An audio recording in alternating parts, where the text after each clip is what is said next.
Hello, everyone. My name is Calvin Golden, and I'm so happy to be here. I'm happy for a lot of reasons. Happy it's beautiful outside, happy we got our health and our strength. But let me tell you what's really special to me. Y'all, this is home for me. See, I grew up in Oak Cliff. This is ground zero for me. My very first Wingstop, very first store I built out of the many that I built in my career is directly across the street. Who's been in that Wingstop? Show of hands. Well, I'm glad to see that. And you're probably wondering why we eat lemon pepper, right? Somebody thinking about that, right? Well, I'll take the hit for that. You know, I built that store in 1998, and that store is still standing today. That's a testament to a lot of things. Testament to God's grace, testament to the brand, a testament to just the overall longevity of that platform with Wingstop. But long before Wingstop was ever in existence, I knew I wanted to be an entrepreneur. How many entrepreneurs do we have here today? Wow. Entrepreneurs, we're going to talk a lot today. This is going to be an entrepreneur conversation, and everybody else, you're welcome to join in because you're going to learn something today, I hope, because I always learn when I talk to entrepreneurs. My entrepreneur quest started, like I said, long before there was Wingstop. Wingstop started in 1994. However, in 1992, I was down the street, 1808 Camp Wisdom, Oak Cliff Bible Fellowship. Any OCBFers here? See, I know I had church folks here. See, what's going on, church folk? So good to see you. I was in church one Sunday, and Dr. Evans was preaching. And he started on a series in the book of Nehemiah. Some of you know the story. Nehemiah had a problem. Nehemiah just received word from his brother. Say, Nehemiah, man, back home is bad. And Nehemiah got a big job. Nehemiah works for the king. Nehemiah's in the capital. Nehemiah is living large. Nehemiah's a cupbearer to the king. Here's a brother that just walks around out with the king, and all he does is drink wine. That's a pretty good job, right? I got some boys right now at home. That's all they do is drink wine, okay?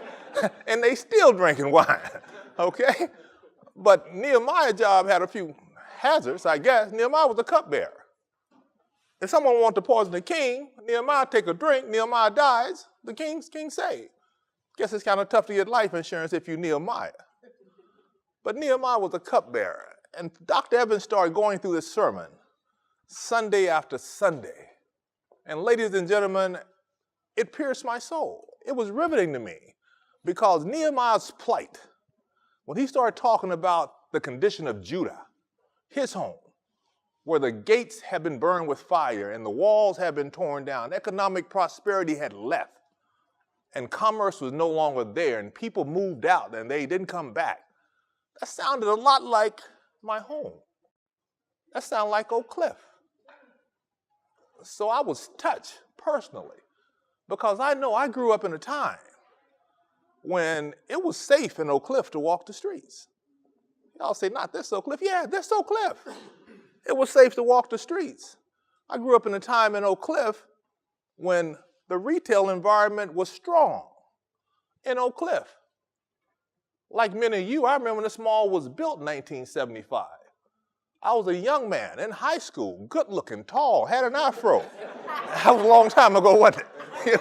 I understand, but I used to be here at Redbird Mall. But like many of us, like Nehemiah, I went away. I went to Arlington to go to school. Then when I graduated, like many of my generation and generation before me, we didn't come back. We didn't come back to Oak Cliff. We grew North Dallas. We grew Skillman and Abrams. We went to Arlington. We went everywhere but Oak Cliff. And Oak Cliff suffered as a result of that, like with Nehemiah. So as I listened to this sermon, for some reason, y'all, I don't know what, but something is just pulling at me. It's piercing me. And at the end of that sermon, I'll never forget, Dr. Evans closed it like this. He said, now some of you have outstanding careers, and that's great. That's a blessing. Some of you have jobs that are needed. He said, thank God for that. However, shouldn't all of you work for someone else? Some of you should be an entrepreneur. Right then it hit me. I said, I'm going to be an entrepreneur. I heard the sermon. I answered the call. I'm going to be an entrepreneur. The only problem is I'm sitting here and I'm saying, to myself, Lord, what are you saying? I want an entrepreneur. I know entrepreneurs own their own business. They're their own operators, but I don't know how. Next breath, Dr. Evans said, for those of you who are interested, said for you, for those of you who are interested, the church is offering a 16-week course on entrepreneurship. We're going to teach everything you need to know about how to operate a business, how to write a business plan, financials, everything, for those of you who are interested. He said the course will be 16 weeks. It's going to be held every Thursday at 7 o'clock. Close the sermon. After church interested, go sign up. I tell you, I might have been the second guy in line. Signed up for the course. The only challenge I had, y'all, at this time, I was working in Houston. I lived in Arlington. I worked in Houston. I used to commute to Houston every week. I was with a company called Prudential Real Estate Affiliates. Some of you guys probably heard of it. Prudential was a company that competed against Caldwell Banker, Century 21. I sold real estate franchises. So my assignment was in Houston. But I was determined. I was going to make a way. So every Thursday, I would make sure on my agenda, I took my last call around 2. So I'm done at 3. And I'm in that Avis rent-a-car Enterprise, wherever it was, and guys, I'm jetting it. I'm 45 north as fast as I could get here. And I'm at OCBF in class about entrepreneurship every Thursday at 7 o'clock, from 7 to 9. 9 o'clock, turn around, head back to Houston. I did that for 16 weeks. Now, during this class, I learned something very interesting. I learned how to write a business plan. And I wrote this business plan based on real estate. My idea was, my first entrepreneur venture, I was going to buy apartments. I was going to buy condemned multi-unit apartments. There were a lot of those in Oak Cliff at the time. I wanted to buy the Sandpiper apartment. Anybody remember the Sandpiper apartments? You remember the Sandpiper apartments directly in front of homes? I was going to buy the Sandpiper. I wrote a business plan. I had it down, y'all. I was going to buy the Sandpiper. It's just sitting here right in front of home school. I went to homes. I used to walk to homes. I was going to buy the Sandpiper apartments. I had a business plan. Thought my business plan was solid. Speaking of business plans, Sheila and Robert Johnson founded a company in 1979. Y'all know the name. Y'all remember BET. Sheila was giving an interview one day with a reporter. The reporter said, Miss Johnson, tell me about your plan. How are you going to be successful? Tell me about your plan. What are you going to do? Sheila Johnson looks at the reporter and she said, young man, I tell you, I plan to succeed. Sheila Johnson, that was it. Interview over. Fast forward to BET. 2002, Viacom acquires BET for $3 billion. That was a pretty good business plan, don't you think?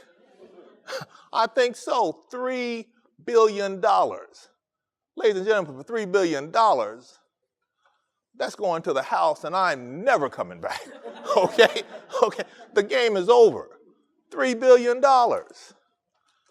All started with a business plan. So I had this plan. And we were going to get these apartments. By this time, 16 weeks over. I'm still commuting, 16 weeks over, don't like to do it. A good friend of mine, also a church member, a gentleman by the name of Prentice Gary. Prentice was once a partner with Trammell Crow. I bumped into Prentice one Sunday. I said, Prentice, listen, I got this great idea. I got this business plan. I want to buy the Sandpiper Apartments. Prentice, I tell you what, why don't you call me Monday? Let's talk about it. And I was honored. Ladies and gentlemen, I was elated that Prentice Gary, Harvard MBA, used to be the president of Fox and Jacob, a Trammell Crow partner, used to be the president of Trammell Crow Homes, asked me to call him Monday. We later set up an appointment. I went and I sat down with Prentice and said, Prentice, how do we do it? Teach me. I don't have any idea how to get these apartments acquired. Prentice agreed. Prentice made a few phone calls, set up a meeting. We went and sat with the owner of the Sandpiper Apartments. And we found out we were a little late. City had condemned the apartments. They were destined for demolition. My first entrepreneur attempt just didn't work. So I went on with life. By this time, I'm no longer working in Houston. I was able to stop traveling a lot. I was able to get a job in Dallas with a company called the Bryce Group. Who remembered the concept, I can't believe it's yogurt? Y'all remember that, right? Y'all remember yogurt? Well, I was a yogurt guy. My job was to sell yogurt franchises right here in Dallas. I no longer had to travel. I was no longer a road warrior. It was a great opportunity for me and my family. I could be home with my kids. My kids were young, small. It was great. I was selling I can't believe it's yogurt franchises. That company, by the way, is a great success story. I can't believe it's yogurt was started by a brother-sister team from SMU, Bill and Julie Bryce. Bill Bryce, very bright young man. Bill read a book one day on how to make yogurt. Bill started making yogurt, and he made some yogurt that was fat-free. Meantime, Julie Bryce took a long shot, and she sent a copy of her tape and what she wanted to talk about to this upcoming TV personality by the name of Oprah Winfrey in Chicago. Julie gets I Can't Believe It's Yogurt on the Oprah show. The rest is history, right? Yeah. The rest is history. You do Oprah, it's done. Okay, the rest is history. I stayed with the Bryce Group for about 4 or 5 years. My desire to be an entrepreneur was still there, only it wasn't as prevalent as it was. At this point, I was just surviving, like many of us do every day. We're just going through the motions of working, raising our family, taking care of our kids, meeting our obligations. That's what I was doing. One day, Bill and Julie Bryce decides to sell the company. They sell the company to a Canadian company. Canadian company comes in. Who's been part of a company when it was sold? You know what happens when an acquisition happens, right? First thing, all the executives from the existing company are gone. They're wiped out. They're done. All the executives are gone. And the new executives are brought in. Well, you get the feeling a little nervous. I'm a director. I was just below that level that got cut. I say, thank you, Jesus. Man, I need my job, Boy, I started praying hard that day. So, can't believe it's yogurt, and things are going well. I'm selling franchises still, but something just didn't feel right. I knew something was missing. I felt like I needed to do more. One day I got a call from my former boss, Tom Herskowitz. Tom says, Calvin, I'm in Oklahoma. Tom had took an executive job with a group in Oklahoma called Glamour Shots. Y'all remember them? Yeah, Glamour Shots, high fashion photography. You get all made up, go in there, you spend a couple $100, you feel real good about it. Glamour Shots. Tom said, what is it going to take to get you? He said, I need you to come to Oklahoma City. What is it going to take? Anyone here from Oklahoma? What part of Oklahoma? Around Tulsa. Good. All right. See, I love Oklahoma. Change my Oklahoma comments. No. Tom asked me. He said, what did it take to get to Oklahoma? I said, Tom, I've been to Oklahoma. I'm not really an Oklahoma fan. You see, I grew up in Oak Cliff. Oklahoma, it gets real cold, y'all. And it gets cold in Oklahoma in a hurry. I mean like that. It'll be sun out, next thing you know, it's 30 degrees and it's snowing. Now, I've been to Oklahoma. I wasn't a big fan of Oklahoma.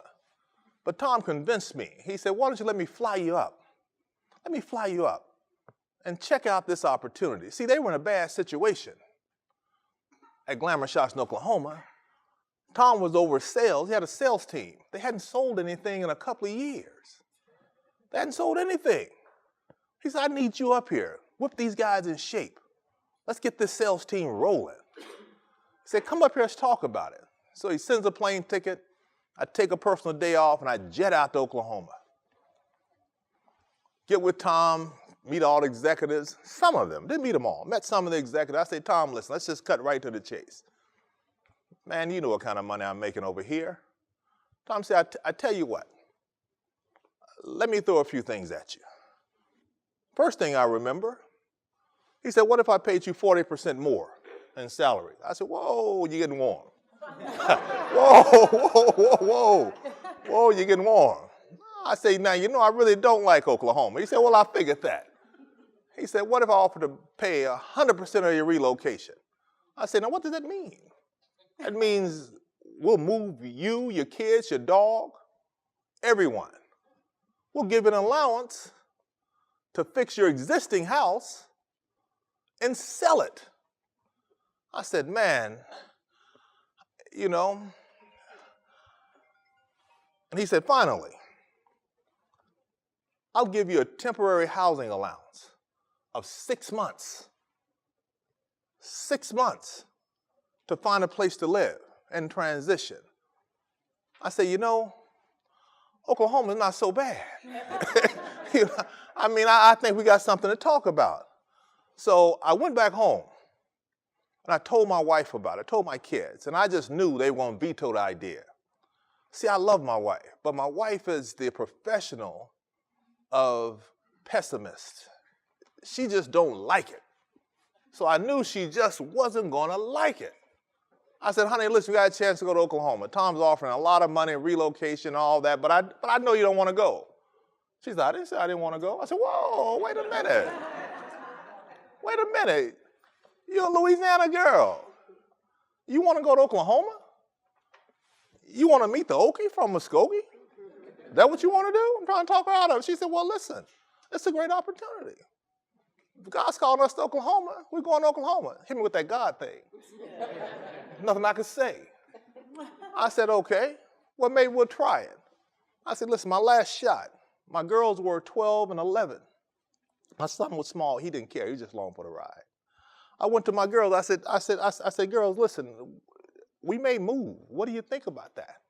You're going to leave your friends. You're going to leave your school. And you won't be able to play and have play dates like that, you know, and it gets cold over there. I'm telling them all the good things about Oklahoma.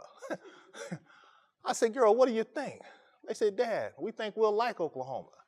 Why would you like Oklahoma? Well, we'll be the coolest kids there. We're from DeSoto. I said, all right. Everybody got their own motivation. Okay. You're going to like Oklahoma. So, guys, I look up and your boy's in Oklahoma. And I'm working with this brand new sales team. And I decided what I was going to do was I was going to take this temporary housing that I was given, and I was going to save that money. So in Oklahoma, I went to the lowest income, lowest rental section of Oklahoma there was, and I think it still is. And I signed a lease at this real cheap apartment. And I was just there Monday through Friday. I drove home every Friday till we found a home. So I was commuting back and forth. And what I found out is that when you work somewhere that you don't live, you spend a lot of time just working. So I'd work till late night. And I'd work, I'd go home. I'd work, I'd go home. Things are going well in Oklahoma. Matter of fact, we made history in Oklahoma. My team had sold the first 2 franchises in 2 years. Now I'm feeling like a superstar in Oklahoma. I'm feeling great. I think everything is well. And then it happened. Politically, Tom, my boss, had made a political move that wasn't good. Now they're wanting Tom out all of a sudden. Well, as Tom go, who's next? Your boy. I said, man, this isn't fair. I didn't do anything. Yeah, you did. You came here because of Tom. And we paying you too much money anyway. I said, okay. Well, if that's how you really feel about it, okay. That's how you really feel about it, okay. So after one meeting, it became just clear as the nose in front of my face that I was going to lose my job. Tom told me, he said, listen, on your way home this Friday, I want you to drop me off at the airport. I said, Tom, where in the world are you going? He said, I'm going to go to San Diego. Now, our former CEO with the Bryce Group, who Tom worked for, was Jim Amos. Jim had took the Mailbox Etc. CEO position in San Diego. I said, man, come on, are you really going to leave me? He said, I'm just going to go talk to Jim. I said, yeah, I know what that talk's all about. He said, I'll talk to you Monday. We had our staff meeting Monday, and it's just like there was a dark cloud over that company. Things were bad, y'all. Tom came in and said, Calvin, I got bad news for you. I'm going to take the job in San Diego. And there's a real good chance you're going to lose your job here. I said, oh, man, I can't believe it. I can't believe it. You know, I was doing a good job. And I'm about to get fired? Me? Why? Why? Politics? He said, I apologize. I said, Tom, how much time do I have? He said, I can give you 2 weeks. 2 weeks. Went back to my desk, had an office on the 3rd floor. Had a corner office, by the way, 3rd floor. Sit at my desk. And I was in a low place, y'all. I called my wife. I said, honey, listen, tell Everett to go outside, take the for sale sign up. We're not coming to Oklahoma. She said, what happened? I said, I may be fired. She was so devastated, all I could hear was click. She just said, click. I said, okay. Looking out the window of my 3rd floor window, looking out the window of my 3rd floor office, and it just started to snow. I'll never forget, these were the biggest snowflakes I'd ever seen. Snowflakes looked like dessert plates falling from the sky. And I said, Lord, why do you have me here? Why am I here? Why am I here? At that point, my phone rang. Pick up the phone, say, this is Calvin. Say, Calvin, this is Charles Cannon. Charles was a corporate attorney at the Bryce Group. I can't believe it's yogurt. Say, this is Charles Cannon. I understand things aren't going well for you there. I said, I'm going well. I said, man, where are you? I looked out my window. Where are you? I think you downstairs. I'm on the 3rd floor. Charles had a big Mercedes. I said, Charles, you come here right now. Just pull close to the building, that big Mercedes. I'll jump out the 3rd floor window. Just take me home. I need out of here. Man, it's bad. It's bad. Charles said, I tell you what.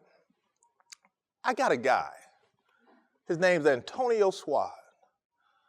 And he has a business that he's trying to start. It's called Wingstop. I said, Wing who? Wing what? What do they do? They make aircraft parts? He said, no. I said, well, they must make shoes, Red Wing shoes. He said, no, listen. He said, they want to make a concept focusing on just the wing part of the chicken. I said, really? You know this guy well? Wing part of chicken? He said, yeah. He said, you know what? I think the concept may have some merit. The only thing is, he's more trouble than he's really worth for me. And I told him I'd consider it, but he need a franchise professional. And when he asked me if I knew one, I thought it might be a real good time to call you. I said, man, you don't know how good it is. He said, oh, I do. I've just talked to Tom. I know Tom is leaving. And I know your longevity there is shorter than you think. I gave Antonio a call. I said, Antonio, I just spoke with Charles Cannon. He said, yeah, man, I did too. I just spoke with Charles. He said, when can we get together? I said, we can get together this Friday. It's Monday. I said, I can go back home every Friday. Where are you? He said, I'm at Centerville and Staten in Garland, Texas. Guys, Friday couldn't get here fast enough. Matter of fact, I don't even think I went to sleep on Thursday night. I was so, just so nervous about this whole situation. Losing my job, going to meet someone new, saying, God, what are you doing? Hop in my little Chevrolet Cavalier, jetting down 35 south as fast as I can get there. Pull into the driveway of Wingstop, stop in front of this little hole-in-the-wall restaurant, Northwest Highway in Staten, small restaurant, only 1,200 square feet. And ladies and gentlemen, when I tell you, when I walked into the door, it's as if the place just had a halo around it. Have you ever been somewhere you just know you're home? You just know this is where I ought to be. This is the spot for me. I went in, I sit down, I talked to Antonio. He started talking about franchising. I said, man, let me tell you something. I said, God sent me here. and I got everything you need to make this concept a success. He said, well, you sound confident. I said, no, I'm more than confident. I promise you, this thing's a hit. And that's coming from a guy that don't cook. That thing's a hit. Only thing I know about the restaurants is how to consume, okay? That thing will be a hit. He said, well, when can we start? I said, believe it or not, we've already started. We already started. I started working for Wingstop in 1997. It took about 6-8 weeks for me to get all the mechanics drafted, to get the concept to where it's an actual offering, to put in the training mechanism, the advertising, distribution, proprietary sauces and seasoning, everything that goes into a concept. Finished writing the offering circular along with my good friend from the Bryce Group, Charles Cannon, who told me about this opportunity. And now we were ready. We were ready to sell our first franchise. I was able to locate a school teacher in Louisville by the name of Pam McWhorter. Pam wanted to get involved and be an entrepreneur. Sold Pam on the concept, told her everything that I thought Wingstop would be, and she said, you know, this is what I'm looking for. Pam McWhorter, Louisville, Flower Mound, is Wingstop franchise number 1. Sold that first franchise. Before I was done with corporate, I would sell the first 13 Wingstop franchises. Of that 13, I began to feel this entrepreneur urge again. You see, Nehemiah is talking to me again, saying, now is your time to do something here. See, you can make a difference with this concept here called Wingstop. I said, but Lord, you got to understand, I don't even cook. I'm wondering, how many men here cook? Show of hands. And I'm sure for you men who cook, y'all probably cook well, right? I don't cook at all. However, I don't cook well, okay? I do that good. I don't cook, so I don't have an affinity for food, for cooking. My strong suit, my gift has always been people, you. Just talking, just trying to connect. That's what I like to do. But we started talking about this concept Wingstop. And I told Antonio, I said, Antonio, listen, I know just the place. This thing will go well in Oak Cliff, just the place on Camp Wisdom.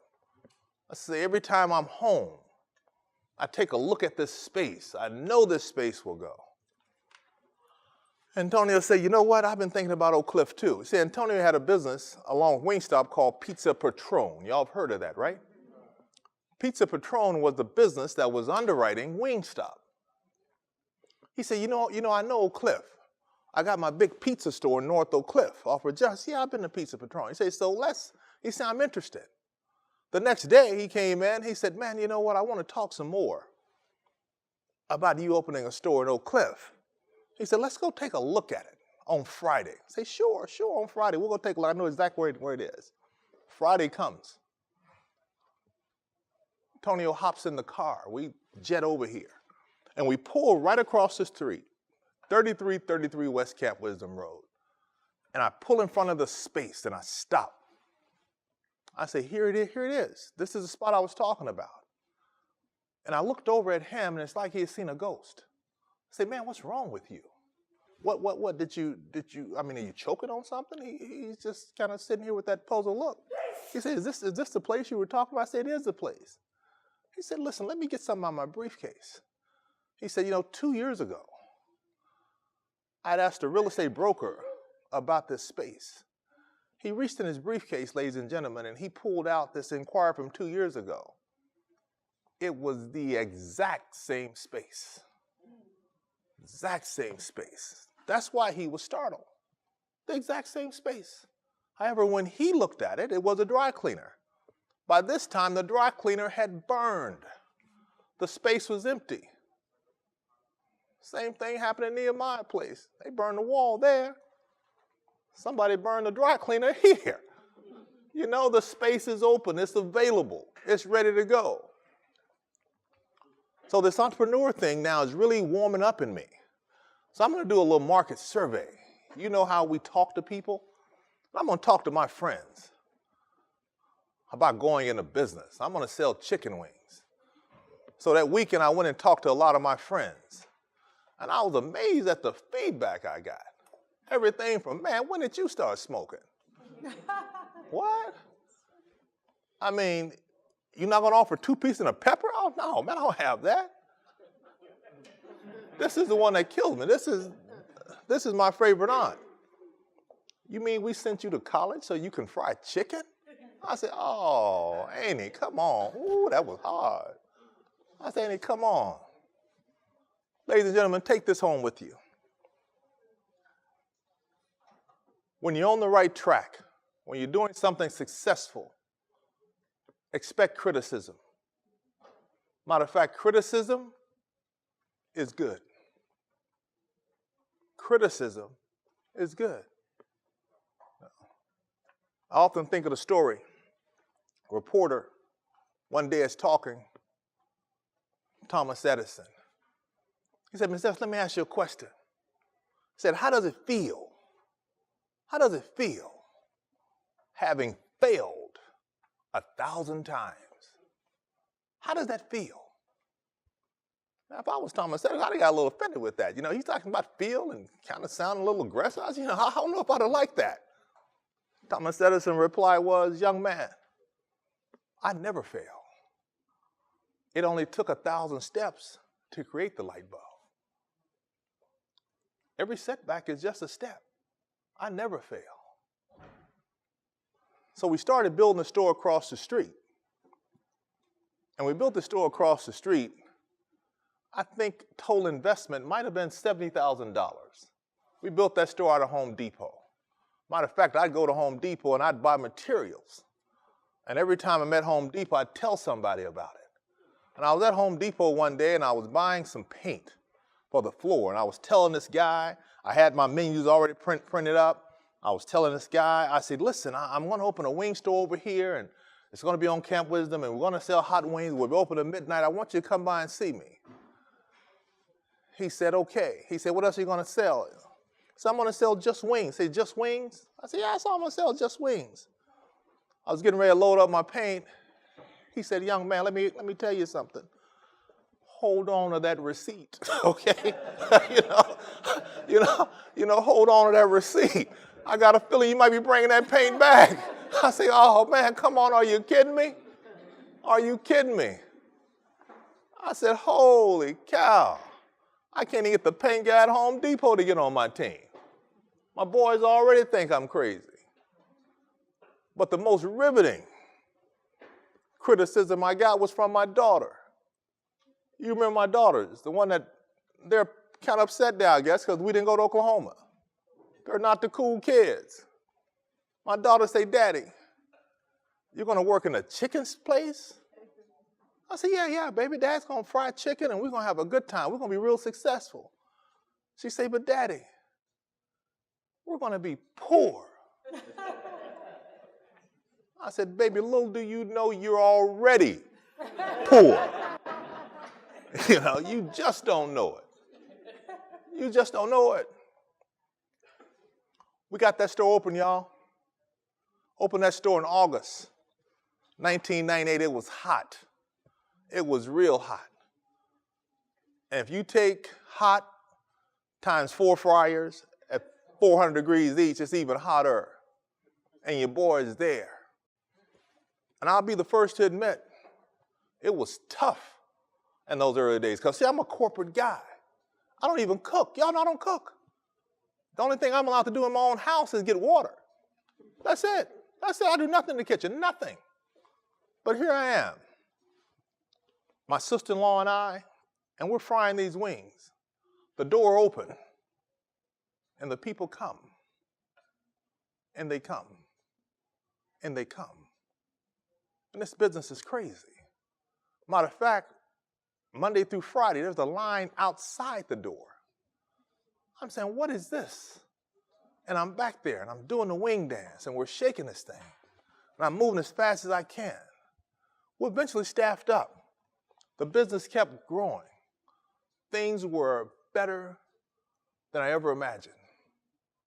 Things were great. 2005, I started thinking about an exit strategy. What do I do now? I'd gone from one store, I think I had 7 or 8 then. Wingstop was known throughout the Metroplex. Antonio came to me, I found out, he said, listen, I'm selling the company. I'm moving on. I was a little uncertain on what was going to happen with this brand. All of my eggs were in that one basket, that Wingstop basket. At the advice of CPA, lawyers, my wife, it's time to downsize. Let's see if we can get some equity out of some of these businesses that we have put all this blood, sweat, and tears in. And ladies and gentlemen, I took 3 of my stores, the one across the street, I had a store in Wynwood and the one that some of you know in Cedar Hill, and I packaged those stores up. Talking with the business broker said, listen, these Wingstops, they're not that well known. I don't know if I can sell it. I said, try it. He said, you want a big number for it. I don't think I can get this money for it. I said, just try it. Just put it out. I don't have anything. Let's try it. I get a call one day. He said, you wouldn't believe it. He said, I got an offer for that business. I said, okay, all right. He said, they got a few turns, but big piece of this thing is cash. I said, all right, that's even better. Ladies and gentlemen, in 2005, I took 3 of my existing units, and this is the same guy who years later, I just heard a sermon. That's all. I just heard a sermon. Drove back and forth every day from Houston, every Thursday. Went to Oklahoma, thought the world was going to end. 2005, I sold that store across the street for over $2 million. 2005. Now that's not Viacom, but it's certainly Here I Come. Okay? 2005. That was a good day. Ladies and gentlemen, if I could leave anything with you today, success requires commitment. I knew I had to take that class. It wasn't easy, driving from Houston to Dallas, Dallas to Houston for 16 weeks, but it was necessary. The last thing I want to leave with you, criticism. Criticism is good. My boys who criticize me, it's amazing. They're not criticizing me now. My favorite aunt, I just paid to have her house remodeled. She's not criticizing me now. It's amazing. The remedy for criticism is success. That's all it takes. Every year in Houston, the Houston Rodeo Association,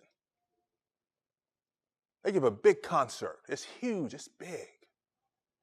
This particular year, the opening act was country western superstar Eddie Rabbitt.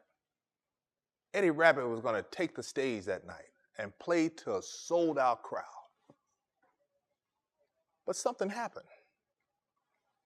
Earlier that day, Eddie gets sick.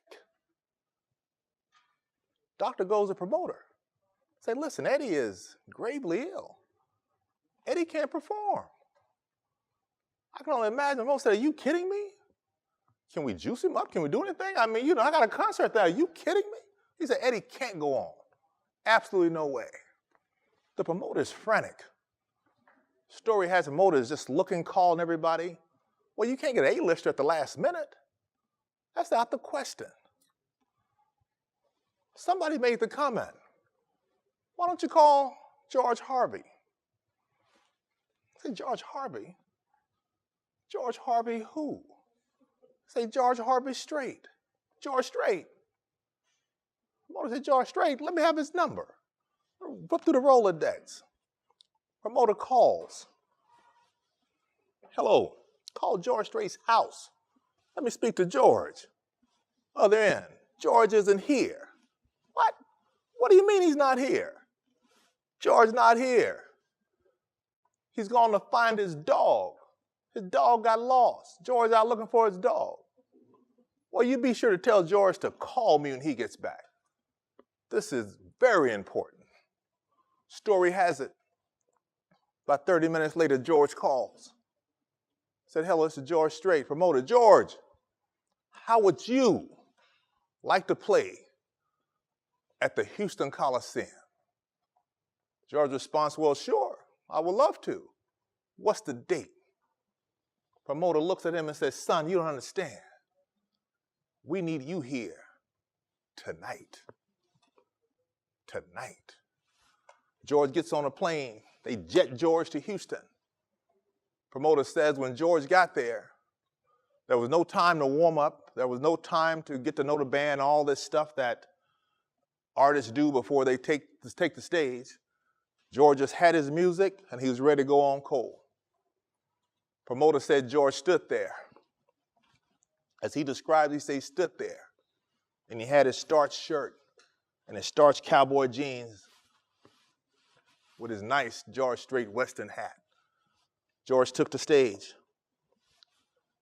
He grabbed the mic, and George began to sing, and he mesmerized the crowd.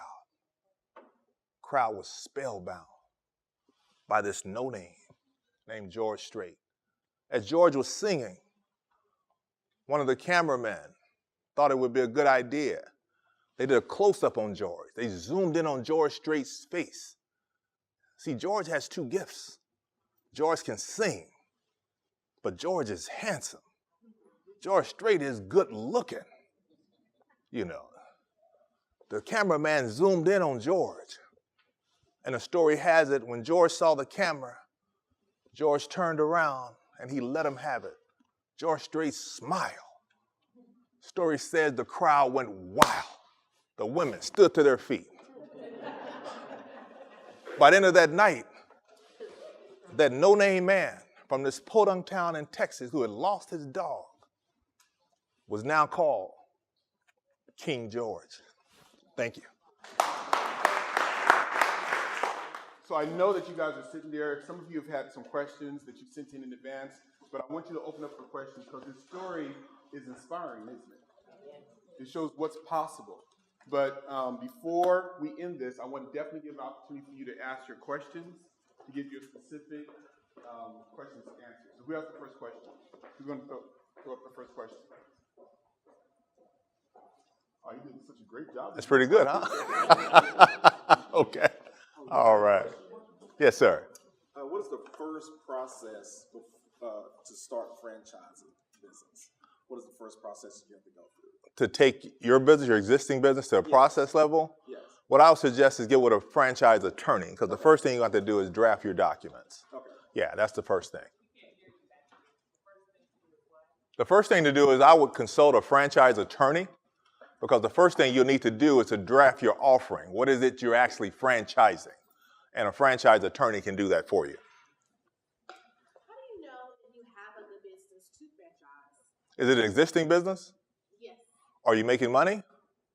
Yes. That's a good business. Okay, okay.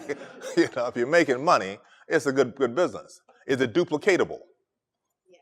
Okay, all right. Are you required to be there, you personally, for someone else to make a living? No? No. Okay, that's a franchisable business. Do you mind me asking, what type of business is it? It's a childcare center. Oh, yeah. They're childcare franchises now. Absolutely. If you have a childcare center you want to franchise it, sure, see me afterwards. I'll be more than happy to share some names of some people with you. Yeah, I'd be more than happy to. So I have a question for you. Yes, sir. So one of the things as a small business owner, you are usually the business. And so the question you asked, are you required to be there in order to make money? So how many people are required to be in your business to make money right now as an entrepreneur? Okay, so one of the questions is, how do you step back and create truly a system that can operate without you? Okay. Well, that's what you really want. Because if you want your business to grow, you grow your business from the outside in as opposed to the inside out. You stay in your business long enough to get your systems in place, to get your culture created, to get people who can operate that business just as if you were there. And then you go outside the business and start advertising and marketing and growing your business from the outside in. And the way you do that, you have to start out by first working your business, training the right people. Training is everything. Once you get a good staff, then you can step out. You can step away. That was one of my first challenges, is trying to find the right people. That will probably be your most difficult task, is finding the right people. Yeah, why is it so difficult? Because you're trying to find the right people, okay? That's why it's difficult. But it can be done. It can be done. Yes, ma'am. I actually have a two-part question. The first question is, how did you determine what the net worth is to actually own specifically Wingstop? Another question is, do you have any advice or how to get that capital so you can meet that requirement to own a franchise? Okay. First question was, how do you determine your net worth? Is that correct? Well, so Wingstop, for instance, has a certain amount that you need to have Right. to purchase one. Right. Other ones are different. So what is it that you did to determine an individual would need this amount to own? Well, what we did to determine what the net worth requirements were to own a Wingstop initially, we looked at how much it would cost to get involved in this business. Then my job was to go and find a lender. And we would ask the lender, if you were to lend, let's say $300,000, what would this individual net worth have to be? The lender will dictate the net worth because they're the ones who are lending the money for you to get involved in the business. So net worth varies depending on the concepts. I just want to comment. I'm out of Fort Worth. Yes, sir. National Multicultural Western Heritage Museum, but we have the new Dickies Arena in Fort Worth. Not replacing, but added on to our stock show. But George Strait sold out 14,000 seat nights to open up the arena in November in 1 hour. Isn't that amazing? Yeah. Isn't that amazing? George is the man. In 1983, he was looking for his dog. Yep. 1983. Yeah. But my question is there still franchises available for Wingstop in other parts of the world? There are in other parts of the world, other parts of the United States. Wingstop currently has over 1,000 units domestically. However, they have about 600 units throughout the world. They're in 11, 12 different countries. Wingstop's a big operation now, y'all. It's not that mom and pop that I knew. Wingstop's been sold twice. It's publicly traded. I had the privilege to be at NASDAQ. They offered your boy some stock. I took it. Okay, had the privilege to be at NASDAQ when the company went public. So yes, Wingstop is. There are opportunities. All you gotta do is just call them. All you gotta do is call them. Are there price points that you can share with us as far as what a Wingstop costs? I think a Wingstop cost today, all in. I built a store 2 years ago in Lancaster, and I'm still in shock. That store in Lancaster cost me $450,000, roughly.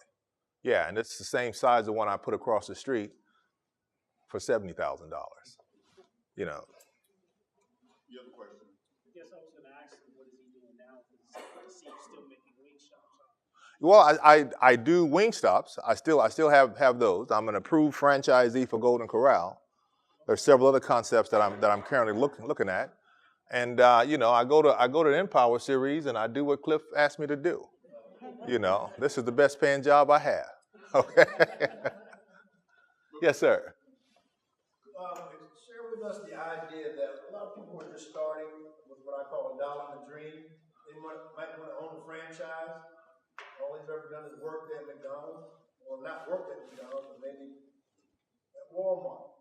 And they think that they want to start a franchise, and the idea is, well, I want to start a Burger King, I want to start a McDonald's, I want to start a Chick-fil-A. Share with us the idea, if you would, that all franchises aren't built for you, or you're not built for all franchises. Right. What I'd recommend anyone who's looking at franchising is just do your homework. In this information highway age with the internet, all the information is readily accessible. Franchises will tell you everything you need to know about this franchise and the offering. Franchises are federally regulated by the Federal Trade Commission. When you look at a franchise, skip that big thick book or skip that big file, you want to look at two things. You want to look at item 7. Item 7 tells you what it costs to get involved. You want to look at item 7. Item 7 will give you a high and a low range. This is what it costs. And even more importantly, you want to look at item 19.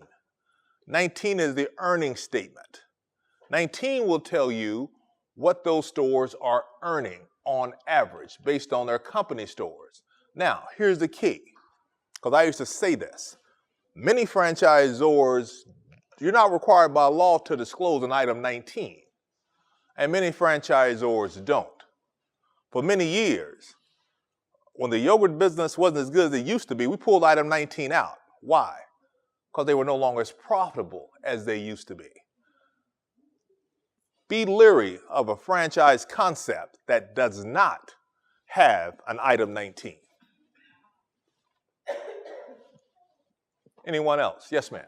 Like, when did you decide, I mean, like, as someone going into a franchise and you have so many years of building and understanding, finding good people, et cetera, but you mentioned about the exit strategy. When did you decide that, okay, this is going well, this is time to do the exit strategy, or was it just based on, hey, we're doing profits, or how did you come up with, hey, I'm going to do exit strategy at this point? Well, the trigger for me to determine whether or not I was going to exit or not is that when the business started to plateau, long as the business year after year after year is growing, I'm going to take that ride. But the minute the business starts to slow, you start, instead of having double-digit increases, your increase is now single-digit. Things are starting to slow down. The brand isn't as highly recognized. As a matter of fact, it's more highly recognized, but it isn't in great demand. Not that it's not, you don't have the same amount of customers, but there's more outlets. There are more Wingstops. And every time you open a distribution center or Wingstop or anything, then that's going to dilute the market share of something else. See, the market is only so big. There's only 100% and 100%. That's it. And if you keep adding opportunities to 100%, everybody's just going to start getting less and less and less. I saw my return start to slightly diminish. So I knew then, on top of that, when Antonio said he was getting ready to sell, I knew the culture would change. And I was part of that original culture, and I didn't know what to expect. So it was time for me to go. I didn't sell all my businesses. I didn't sell all my Wingstops. I just sold a few. Yes, ma'am. So I have two questions. Can you give me like an overview of the franchise like market? What does it look like? So let's say if you come and buy one, if I buy a Wingstop or whatever you want to buy, is it when you buy, do you solely own it? Do I give a percentage to marketing? Like how does, I know some of the works differently, but like a quick, like how does it work? The question is, did you guys hear that? Yes. The question is, okay, you heard that. What happens? Yes. Okay, you want to repeat your question loud? How does it work? Like if you buy franchise, like the breakdown, like how does it work? Do you give a percentage or do I buy it and then I just own it? Do the corporate still have a piece of it? How does the money work? Okay. Do you understand that when you buy a franchise, what's the financial breakdown? Well, all franchises, you're required to pay what is called a royalty. That's their profit center. A royalty. A royalty is a percentage, and it somewhere varies from 3 to somewhere as high as 7, 8% of your gross revenue. That's the franchisor, the company's profit center. You're also required to pay, in most cases, a marketing and advertising fee. That's normally a significantly smaller percentage. That's what they use to put on the commercials, to do all the advertising that you see. And initially, you're required to pay a franchise fee to get involved. So you have a franchise fee, marketing, royalty, and advertising fee with most franchises initially. However, there are some franchises, especially in the food segment, there's one that's very popular, extremely profitable, that has a low point of entry. You just can't buy one. The best you're going to probably get from them is if you go there, they'll say, "My pleasure." You know what I'm talking about. Okay? It's my pleasure. All right? Chick-fil-A, low entry, $5,000. You can get involved with Chick-fil-A, $5,000. But you don't own anything. It's their building. It's their business.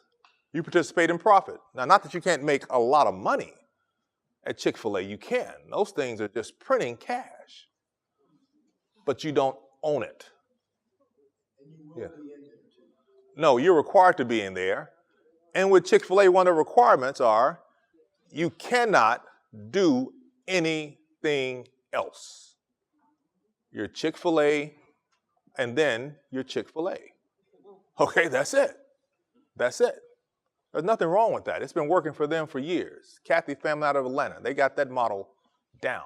They got that model down pat. Yes, ma'am. When you're, if you are looking into your advice to a new person who was looking into a franchise or doing MLMs, what would your advice be? Franchise versus multi-level marketing. Yes. Well, I would weigh the pros and cons. You know, the pros to franchises are 90% successful versus 50% success rate for independent business. The pros to franchising is you're buying a proven system. You're not having to reinvent the wheel with most franchises. You're buying a recognized brand, something people know. So you're not having to spend all this time and effort and energy that I had to spend in the old days just trying to get someone to understand what Wingstop was or what Wingstop did. That's why you buy a franchise. Now, an MLM, on the other hand, MLM works because MLM, you are receiving equity off of other people's effort. So if you can get a strong downline, you can get a strong line of people underneath you, MLM works. I mean, we all remember the MLM of the old days. Anybody remember the Amway? Yeah, we all remember Amway. The only problem I had with Amway, my name wasn't Am and it wasn't Way. Okay, that's where you want to be with Amway. Okay, you want to be one of those guys. Okay, those guys were cleaning up. Okay, we all remember Excel, long distance service. A lot of people made a lot of money with Excel until the cell phone came out. Now who cares about a long distance call? You see, be careful with these MLMs. If you can make the money, I would say make all you can while you can and then get out. Because they don't last forever. Hey, thank you. Thank you all. Thank you for watching our Empower Series YouTube video. I really hope you enjoyed it. Remember to hit the subscribe button below, as well as the little button to be notified the next time we upload our video. Until then, stay connected with us on social media, Facebook, Twitter, Instagram, whatever your social media flavor is. Inspire the world to thrive. See you soon.